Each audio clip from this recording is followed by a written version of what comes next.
biba biguterereje sha rero.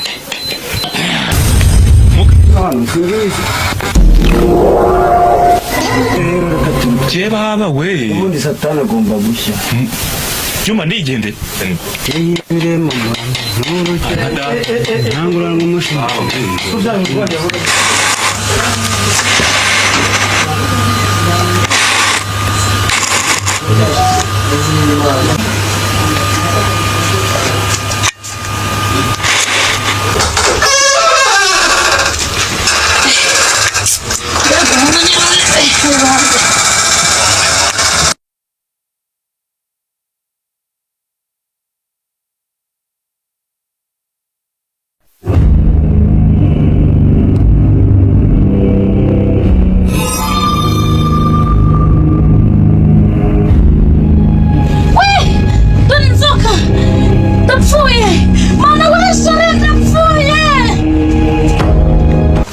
Asishiri inzuki ye ngiyi ariko ngiyi asina kubibona gwinto kurya ngiyi yinyereke urareba wa mugabo ngiyi asishiri mbabongize uri umusazi cyangwa nise wasinze wamwe nyiranye kandi inzuki ngiyi kuna ndi kubona ngiyi ariko sheri ndura n'umutwe wayo ngiyi kandi ndi kubona irakurya sheri wa asishiri iyo nzuki ye sheri ngiyi kuna ndi ndabona ngiyi ngayinyereke kandi ndi kubona ngiyi n'umutwe wayo ariko asishiri watuje ubundi tikiye kibazo ngiyi asi ibintu buri munsi bumaze iminsi mbwira ngo inzuki kandi buri munsi nzaza gasana nzuki iranga nyine mbwira hane nawe ndi ndabona ngiyi icyo kibazo wasinze cyangwa dosheri ngiyi dore umutwe wayo nizo nzoka iri he kandi ndimo ndabona buri munsi uramwe udere inzoka shiri tuza sibyo tuza tugiye hanze ibindi turabivugana turi hanze sibyo aha tugahita bwirana nawe sibyo ngaho tugende hanze humura tugende shiri ngangwe none tuza humura nta kintu aya nta nzoka ihari uzasubira mu cyumba aricaranga sibyo cyangwa tuganire tugenza nta nzoka ihari humura sibyo uzasubira mu cyumba humura tuza sibyo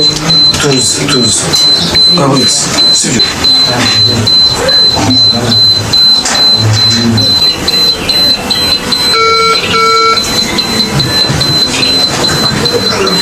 Hello? Salama bro. Salama bro. Sha, yana mu rugo wanjye byayoberanye. Haba iki kibazo sinona. Madamu wanjye arimo arajya mu cyumba akabona inzoka yaba ari mu cyumba akaza yirukanka akansanga muri salon inzoka mu cyumba bose byabaye induru najya ngo ndiko ikintu wamfasha.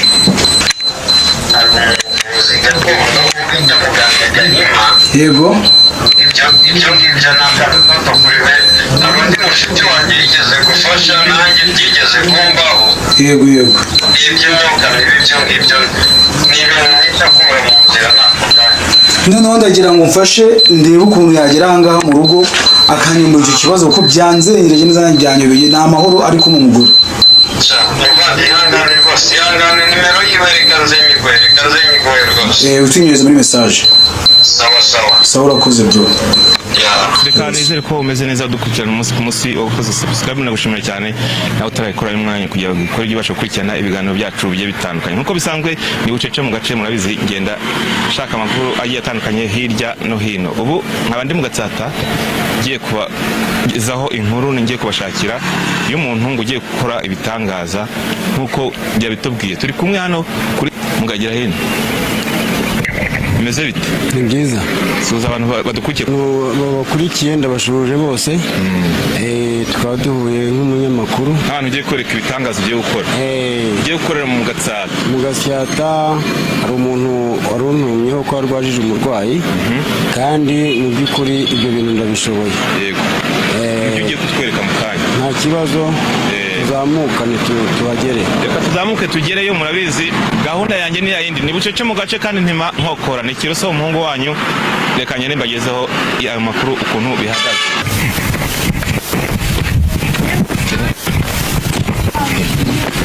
rwose akabi akumuga koko ngo ugiye gukora amabara koko barampamagara njye nshaka ko buri gikorwa kigaragarira amaso y'abantu ku mugaragaro niyo mpamvu naguhamagaye nkabikora bikagenda neza niyo mpamvu nahamagaye abanyamakuru ngo n'isi yose ibibone kandi mbikora yaba online cyangwa se mpamagaye none nkabikora no ku ifoto eko muga karamiye jewe ndashaka kumenya ibi nk'ibyo abantu bavuga ngo babaganga ngo bavura ibintu bya gakondo arababeshya muga ibyo bintu koko nibyo cyangwa si byo ibyo bintu nibyo imbaraga za gakondo zibaho kandi zigakoreka kandi nibyo uri bwibonere hariho n'abantu babeshya ariko jewe nka muganga Gahima sinjya mbeshya niyo mpamvu naguhamagaye kugira ngo ubone igikorwa ku mugaragaro tubyerekane abantu babone ko ari ibyanyabyo n'ukuri ari ibyanyabyo ariko hari n'ababeshya genda shaka sinzi ko biba niko bavuga ko mugira ibintu by'imyuka mibi mubeshya abantu mu batuburira oya mu batubura ntabwo gembamo niyo mpamvu nemeye guhamagara nk'umunyamakuru kugira ngo bigaragare n'abandi bose kandi nawe urabibona si ngombwa ko wakuraho kamera kubera ko jewe ibyo nkora ni ukuri uratwereka live ndabibereka rwose ugiye kutwereka ibitangaza sinzi icyo umuntu arwaye ariko nanjye nkoreshwa n'izindi mbaraga nagabiwe n'abakurambere ni ingabirano gakondo mu muryango itambuke nta kibazo ubwo ugiye guhita utwereka ndagenda musuzume menye umuntu icyo arwaye nkoresheje imiti ya gakondo ibi byatsi tuvurisha bisanzwe hanyuma menye ngo arwaye iki cyangwa yafashwe gutya kandi uraba ubibona sina ndwara zijya zikunanira ubundi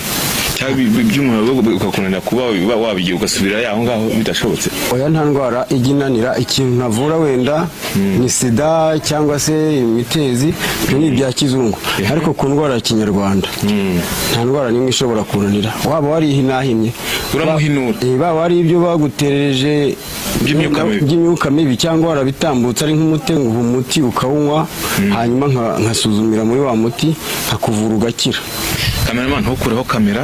tujyane ibyo bintu abikorera ivu abyereka abantu bya bindi yo kuvuga ngo babatura abantu ngo mukora ibintu ubikorera ivu ibyo dusanga ibyo byose urabitwereka ako kanya ni imbaraga nagabiwe n'ababyeyi ni ingabirano kandi ni gakondo mu muryango ubwo rero ni ukuvuga ngo ndabikora niyo mpamvu si ngombwa gukuraho kamera n'isi yose ibibone twagiye ntari tugende rwose tugende izo mbaraga zawe uzitwereke turebe umva si ukubeshya ngwino rwose nta n'iminota bakunze basaba rero uyu munsi tugiye kubereka ibitangaza tugiye kwirebera ibitangaza mugase ndi bukureho kamera byose ntuyikureho byose turabyerekana mwaho muriho neza dogiteri mukomere nawe meze muteze ni sawa kanihagararira ahangaha nanjye ntuyikurikirane yego ni twebwe ikibazo cy'umudamu yafashwe ate yarwaye ate bimeze gute umudamu wanjye yari afite ikibazo cyo kubona inzoka mu cyumba ariko nyina agira musinyibone se ninde waguye nimero yanjye hari umushuti wanjye nahamagaye ambwira ko yamfasha kukubona ubwo ni umuntu nagiriye neza byashoboka kundangiye ibyo bintu ndabigukorera nta kibazo birakunda se birakemuka bive mu nzira iyo nzoka nzongera kuyibona ese muga nanjye reka nibarize ikibazo umugabo se mwazanye nifite ikibazo kigenda umunyamakuru cyo gukurikirana ibyo bintu ni umunyamakuru ntugire ikibazo icyo ushaka si uko umugore wakira se nicyo cyonyine nkeneye ndashaka yuko rero bigaragara n'isi yose ikabibona nta kibazo rwose ariko umudamu wanjye agakeka nibaza ikibazo muganga ibyo by'inzoka avuze iyo nzoka urayikuramo kandi uyu ntayibona umugore ntuyibona ibyo bintu bibaho ko biri buze ntabwo ajya ayibona bibaho ko njye nayo mbona ariko umudamu wanjye arayibona kandi nawe urahita uyibona ni imiti nkoresha ni ingabirano z'ababyeyi kandi uwakundangiye ni inshuti yawe ni uko ari ubuhamya yaguhaye burya ukuri niko kwigaragaza njyewe nta kindi kintu bizankurikiranaho gusa birakemuka nta kibazo upfa kuba mbikora ubibona noneho iyo nzoka nkayisohora n'umudamu wagakira none se hanyuma ukazangororera n'uwateje ibyo bintu uramugaragaza uramwerekana ndamwerekana iyo nzoka irahari koko irahari wenda naze njye kuyimwereka iri mu cyumba nese ihoramo umugabo wawe kuki atayibona njye ndayibona irimo ndanayimwereka mugabo iyo nzoka ibyo bintu bishobora kuba bafite icyabiteye kugira ngo iyo nzoka rero nicyo tureba turagenda mfata imiti yanjye ngira icyo nkora hanyuma igaragare kandi n'umugabo ayibona n'abakunzi basaza n'abadukurikiye bose bayibone yakora ibyo bitangaza nanjye kabisa ibyo bitangaza ngiye kubikora byambwa si ubwa mbere nta ndwara ishobora kunanira n'imwe ibaho kiretse sida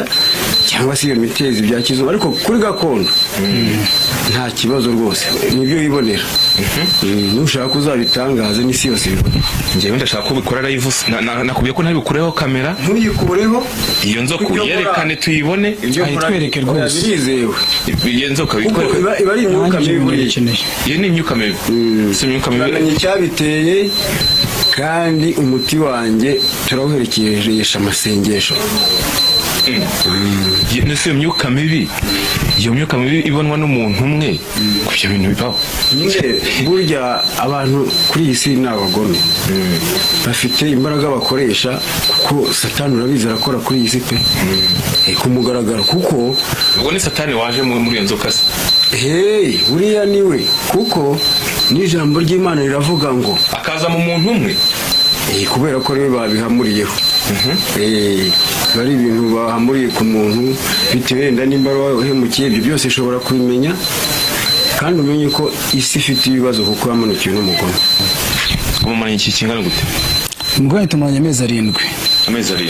Mu mezi 5 nibwo yaratangiye kujya dutana ibyo bibazo buri munsi agera mu cyumba akazambwira ngo murimo kubona inzoka mu cyumba. Nanjye mumugeza ngo bumva bireba inzu ubwenge bwanjye nibwo nitabashije umugabo. Muga ibyo bintu rero bikurikirane twereka ukuntu bimeze. Ndaje sibyo bibonera. Yewe ntima nkokora ntago nya ntinda mu bintu nyabonereka ibintu ukuntu bimeze iyo nahigereye.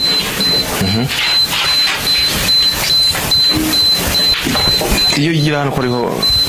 hano hawe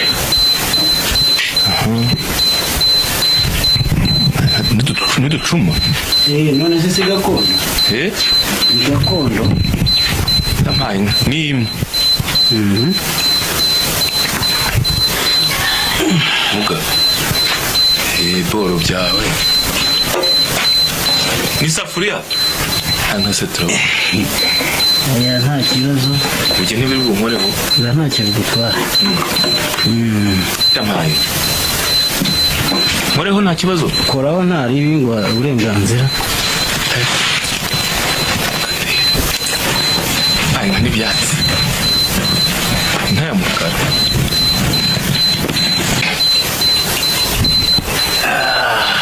ibire mu mama no bukira muri izi nta mushu n'umushikazi uri kuri rusizi babyeyi nditangwa n'ingona ndahamagara ababyeyi ndahamagara sogokuru ndahamagara impanga y'inkora mwuga karibu babyeyi ese muga ibintu bijyatse ni ibiki izi nyine ni imbaraga z'abakurambere zikaba zikaganza zituruka sumba wani muga cyamaye nka data uretse ubu rero ndaje iriya nzoka irahita isohoka kandi murayibona nungukira mu renzi ntabwo mushikazi rero kuri gusizi mandwa y'inkora mwuga mandwa y'urugera ku munwa muze murebe iki kibazo cy'aba bantu mukizu n'umubyeyi witwa nde vuga irinyarwanda ibyo ni rizungu Ndabire murebe babyeyi mukore hasi mukore ko ndeba hari umuhungu wabenze dore niba biguterereje sha rero ngira ikibazo ese tugende izi ni imbaraga zigiye gukora uyu muriro se uyu muriro wihorere n'imbaraga nawe turi buhire mu mwaka byarana ariko humura nta mukurikirane muze Yesuwe karabaye noneho ngira ikibazo tuhiriye mu nzu rero muze ubona hariya reka nze kugenda iki kakabyarana mufite ubwoba ngwino hano singizi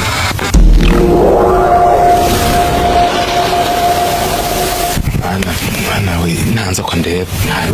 ntanzoka ndeba umuriro wawe ahubwo ntumwike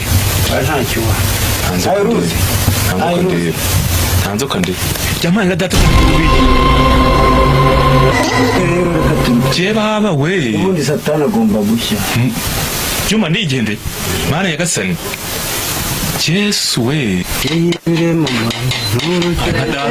ntangura ng'umushinga Yesu we Isaka Sumbawania